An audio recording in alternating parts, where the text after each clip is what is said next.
வேட்பாளர் அறிமுகம் மற்றும் மதசார்பற்ற முற்போக்கு கூட்டணிய செயல் கூட்டத்திற்கு வருகை தந்து உரையாற்ற இருக்கின்ற எங்களுடைய செயலாளர், மத்திய மாவட்ட கழகத்துடைய செயலாளர், மாண்புமிகு சுற்றுலாத்துறை அமைச்சர் அவர்களே, அதை போல ஒரு நாள் உரையாற்றி அமர்ந்திருக்கின்ற கள்ளக்குறிச்சி நாடாளுமன்ற உறுப்பினர் என் அன்பு சகோதரர் மலையரசன் அவர்களே,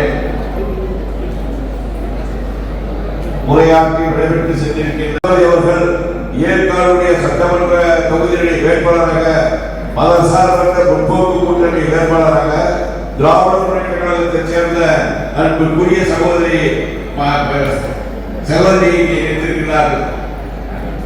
அதை இப்ப ரேவதி மாதேஸ்வரன். இந்த ரேவதி மாதேஸ்வரன் சொன்னால் படித்து பட்டம் பெற்றவர். நான் நேற்று சொன்னால் வேட்பாளர் பற்றி ஓரிரு வார்த்தைகள் சொல்வது, நமது முன்னோர் இந்த தொகுதியை சார்ந்தவர், படித்து பட்டம் பெற்றவர், ஆசிரியராக பணியாற்றியவர். அதே போல அவருடைய கணவர் கிராம உதவியாளராக முன்சீப்பாக இருக்கிறார். ஆக பல்வேறு பொருட்களை இருக்கக்கூடியவர். ஆனால் இன்றைக்கு ரேவதி மாதேஸ்வரனை நம்முடைய கழகத்தலைவர் அவர்கள் இன்றைக்கு வேட்பாளராக அறிவித்திருக்கிறார் சொன்னால் நம்முடைய முழு ஆதரவையும் முழு கருத்தையும் சேர்த்து அவரை வெற்றி பெற செய்ய வேண்டும் என்பதற்காகத்தான் இந்த செயல்கள் கூட்டம். கொஞ்ச நேரம் பேச முடியாது.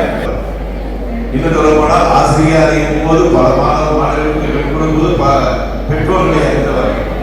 அது கூட திராவிட முன்னேற்ற அவர் பார்க்கவே முடியாது. ஆனா பணம் இருக்கு, பணம் இருக்கு, அதுதான் அவருக்கு ஒரே பிளஸ் பாயிண்ட். அதற்காகத்தான் அவர் வேட்பாளருடைய. ஆனால் ரேவதி பொறுத்தவரை உங்களில் ஒருவராக, நம்ம வீட்டு பிள்ளையாக,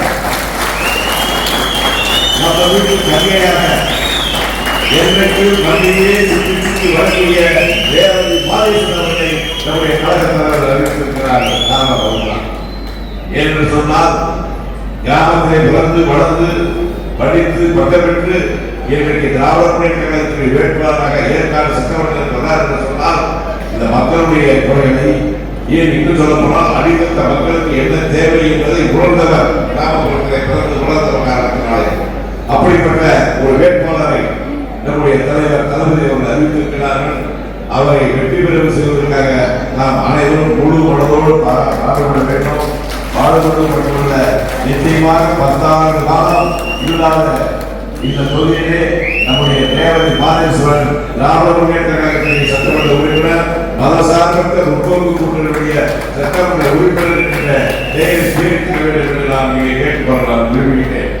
இங்கே நம்முடைய நாடாளுமன்ற உறுப்பினர் நாடாளுமன்ற சொல்லி முடிச்சுக்கிறேன். அமைச்சர் வேற ஒரு ஃபங்க்ஷனுக்கு போகணும், நானும் கேட்டாலும் போகணும்னா நானும் நிறுத்தி போடுவோம்.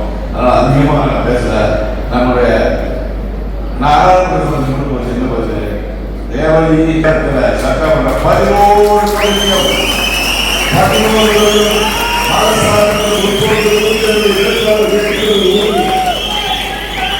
அவர் சொன்னார், நான் சொல்கிறேன், சேலம் மாவட்டம் தமிழ்நாட்டில் இல்லாதவர்களுக்கு 5 எம்பிக்கள் கொண்ட ஒரு மாவட்டம் என்று சொன்னால் அது சேலம் மாவட்டம்.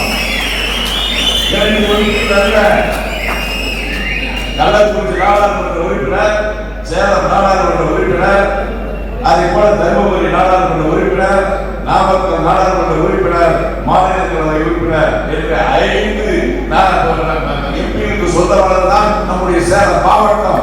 எப்படி 5 எம்பிகளுக்கு சொந்தமோ அதை போல 11 சட்டமன்ற நம்முடைய சட்டமன்ற மதசார்பற்ற உறுப்பினருடைய எம்எல்ஏக்கள் இருப்பார்கள் என்று சொல்லி இந்த ஆக அது ஒரு 11, இதிலிருந்து 5, 16 பேருக்கு சேலம் மாவட்ட வளர்ச்சிக்காக பாடுபட தயாராக இருக்கிறோம். ஆகவே அதற்கு நீங்கள் உறுதுணையாக இருந்தது. அதை போல நம்முடைய பல்வேறு நம்முடைய மாவட்டத்தில் எல்லாம் பேசினாங்க. எல்லோரும் நல்லா பேசினாங்க. நிச்சயமாக அவர்கள் சொல்லும்போது எல்லோரும் சொன்னாங்க. குறிப்பாக சொல்ல வேண்டும் என்று சொன்னால் இங்கே நம்முடைய தோழமை கட்சியில் அத்தனை பேர் பேசும்போது